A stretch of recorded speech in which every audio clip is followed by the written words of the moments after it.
In a world economy where information is filtered by global media corporations, keenly attuned to their powerful advertisers, who will defend the public's right to know? And what price must be paid to preserve our ability to make informed choices? Posilac is the single most tested new product in history and is now available to you specifically so you can increase your profit potential.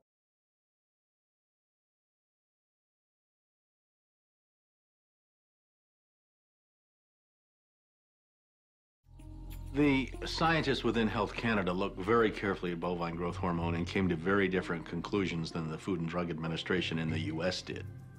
Monsanto's engineered growth hormone did not comply with safety requirements.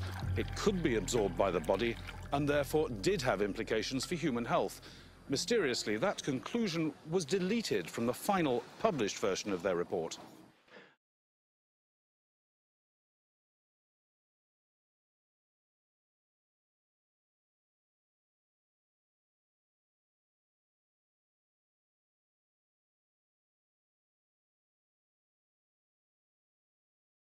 One week later, Monsanto sent the second letter, and this was even more strongly worded. And it said there will be dire consequences for Fox News if the story airs in Florida. And this time they freaked. They were afraid of being sued, and they were also afraid of losing advertising dollars. So we got into a battle, and the first deal was the new general manager. And his name's Dave. And Dave is a salesman, and, you know, he'd pump your hand. How you doing? How you doing? Called us upstairs to his office, and he said, what would you say if I killed this piece? What if it never ran? And we said, well, you know, we wouldn't be very happy about that. And he said, well, I could kill it, you know. And we said, yes, of course, you're the manager. You could kill it. It would never air. And he's hemming and he's hawing and he's back and he's forth. And we couldn't figure out, what is this all about? And finally he blurted out, look, would you tell anybody? You know, I said, I'm not going to lie for you. About a week later, calls us back to the office and says, okay, we'd like you to make these changes. In fact, you will make these changes. This is news. This is important. This is stuff people need to know. And I'll never forget, he didn't pause a beat, and he said, we just paid $3 billion for these television stations.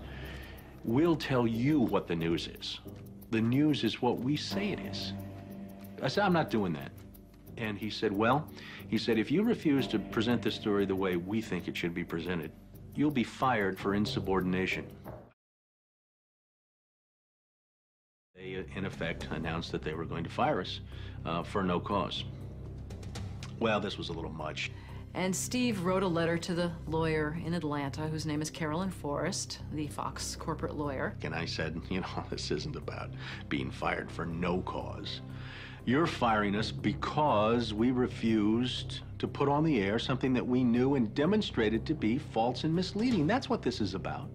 And because we put up a fight, because we stood up to this big corporation, and we stood up to your editors, and we stood up to your lawyers, and we said to you, look, there ought to be a principle higher than just making money. And she wrote a letter back and said, you're right. That's exactly what it was. You stood up to us on this story, and that's why we're letting you go.